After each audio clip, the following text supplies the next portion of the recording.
Thanks for the lights. You're the worst. Art is a subjective thing, but I don't have to tell you that. Whenever you pour time and energy into something that you create to put out into the world, you, of course, want everybody to like it. Well, that's a lie. You really want everyone to love it. Therefore, providing the validation you as the creator not only crave, but feel you deserve. This feeling is temporary. Because you eventually realize the importance and significance of actually creating something far outweighs the acceptance of said thing. You come to understand that what you create isn't necessarily for everyone. So while there may be some detractors, the people who it is meant for will get from your work what you want them to. And while the sting of criticism doesn't ever fully go away, it does become easier to overcome, at least most of the time. I used to play in a band called Letters to Voltron for a few years, and as bands do, we went through several incarnations. We were originally an acoustic duo, along with my cohort Robbie C. We used to play songs that had a humorous bent to them, to which some found offensive or inappropriate. We were unfazed for the most part, understanding that what we did was not going to be widely accepted, but only because most people go through life with a stick shoved firmly up their ass. And we weren't making music for the stick-ass folks. We were making it for the people who appreciate the fine art of sticking dick and fart jokes into songs. You can imagine songs about donkey punching, beaver shaving, and how to get rid of the clap. Probably weren't going to play well in some rooms. And we'd had our share of haters. We had been booed, heckled, even had a pizza thrown at us once. I vividly remember being hit in the chest with a warm, sloppy slice of pepperoni, but I refused to stop the song. The pizza hit my chest and slid down, eventually resting atop my guitar. It wasn't all bad, though, and we had far more positive experiences than negative ones. But sometimes you just don't know when you're going to push someone's buttons in a way that evokes a most unpleasant reaction. It was the night before Mother's Day, several years back, and Robbie and I were playing a gig at this dirty bar up north. This was a place mostly known for being a sports bar, enjoyed by neighborhood regulars, but on the weekend they had live music, much to the chagrin of said regulars. The band we were sharing the evening with were friends of ours, and a decent-sized crowd of mostly familiar faces amassed in front of the stage as we were about to begin. There wasn't much for us to prepare in the way of sound checking, since we only had 2 acoustic guitars going straight into the mixing board and 2 vocal mics for each of us. Robbie and I shared a penchant for wackiness, and during this period of the band, we'd taken to wearing different types of costume pieces to enhance the humorous aesthetic we had cultivated. Our costuming ran the gamut of bloody doctor scrubs, wrestling onesies, and pocket protector lab coats with wacky wigs and so on. This particular night, we went with Lone Ranger masks, cape, and tiny novelty cowboy hats that were held to our head with a string. The outfit was tame by comparison to our usual regalia, but we decided to dress according to our surroundings, which were decidedly low-key. Checked and dressed, we began our set playing old favorites like The Clap Came Back, Tuck and Tape, and My Angry Erection. Like I said, we have fun, but we have no delusions over who our target demographic is. Unfortunately, being aware of who your work appeals to doesn't mean that those that it doesn't won't be exposed. One of our classic hit or miss songs was called I Heart Mother, which was a play on the Pink Floyd album called Adam Hart Mother.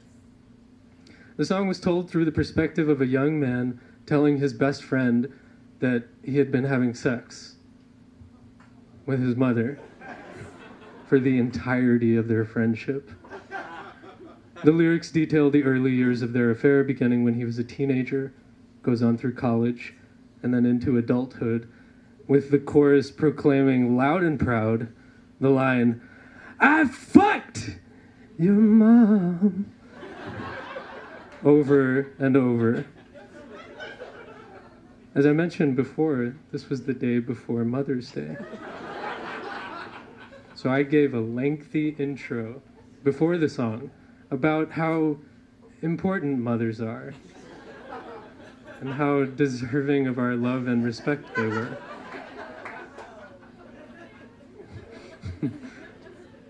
I like to think if I wasn't wearing the Lone Ranger mask, I would have been able to see it coming. But the drawback of such masks is your periphery becomes heavily compromised. I felt it before I saw it. And my initial reaction was confusion before being kickstarted into full-blown rage. We were in the middle of the second chorus when I felt a tug at my guitar cord, like I'd accidentally stepped on it, but a second, much harder pull told me this was not my doing. Before I had a chance to react, the microphone I was singing into was pulled from my face and thrown to the floor, followed by a third heavy yank at my guitar cord, pulling it free of my instrument and bringing the show to a halt. This all happened within only a few seconds as an older man then stepped up onto the stage, getting into my face and shouting, "You're terrible! You're awful! You are the worst!" Clearly he was not a fan, but this was not the proper way to communicate criticism. What happened next is neither indicative of my character or life philosophy, but fight or flight is a much stronger impulse than we realize until thrust into a situation that calls for it. I never realized the term seeing red could actually be literal, but as I pulled my guitar off over my head with one hand and my Lone Ranger mask off with the other, the old man in front of me was bathed in a cascade of crimson hues, growing darker by the second.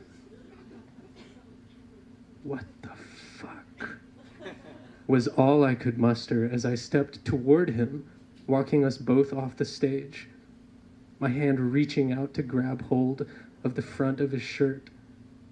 He backed away, continuing to spew his distaste for me. If my girlfriend at the time hadn't stepped in the narrow space between he and I, this story would be ending with, "And that's what it was like to kick an old man's ass." Alas, things didn't go that way. The entire bar erupted into chaos as they had all witnessed the events unfold. At least everyone except for the bartender, who raced to the floor, also wedging herself between the old man and me. She started shouting in my face to back off and leave him alone, accusing me of being in the wrong, until a throng of patrons quickly corrected her. That was when the bartender lost all control of the situation, and bedlam ensued. My friends were screaming at the old man, who was in turn screaming back while attempting to make his way out of the bar. His demeanor had noticeably changed from outrage to fear. He got into his car, which was parked just outside the door, and continued his attempt to flee the scene. In a final act of unapologetic defiance, one of my friends snatched an oversized ashtray from a table filled to the brim with butts and chucked it at the old man's windshield. It exploded in a beautiful, snow-like shower of silvery ash and bent cotton filters, like it was meant for a celebratory occasion and not contemptuous revenge. The old man was forced to look into a sea of middle fingers as fresh cracks spider-webbed from one side of the windshield to the other in a true manifestation of instant karma. The old man spun his car around, peeling off down the main road, and was gone from my life for good. The rest of the evening was anticlimactic, to say the least.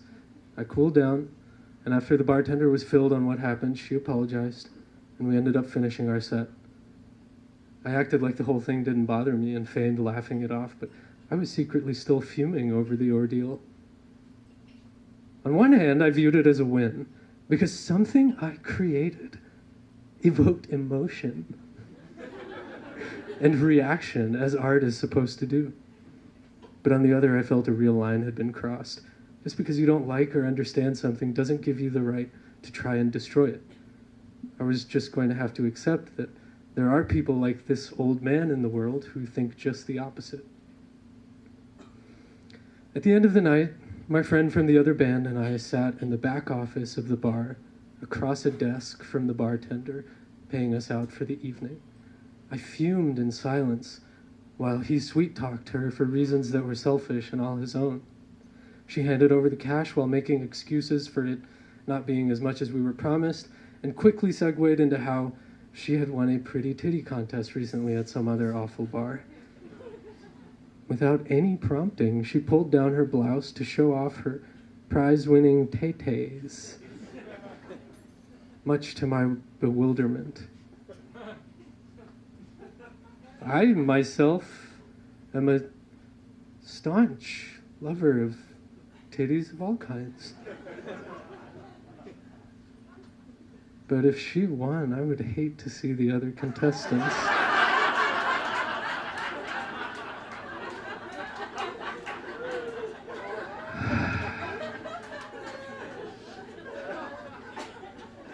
I walked out of the bar that night with two profound realizations. Sometimes art can be dangerous and volatile, which is part of what makes it worth doing. Also, sometimes, even at your lowest, not even titties can cheer you up.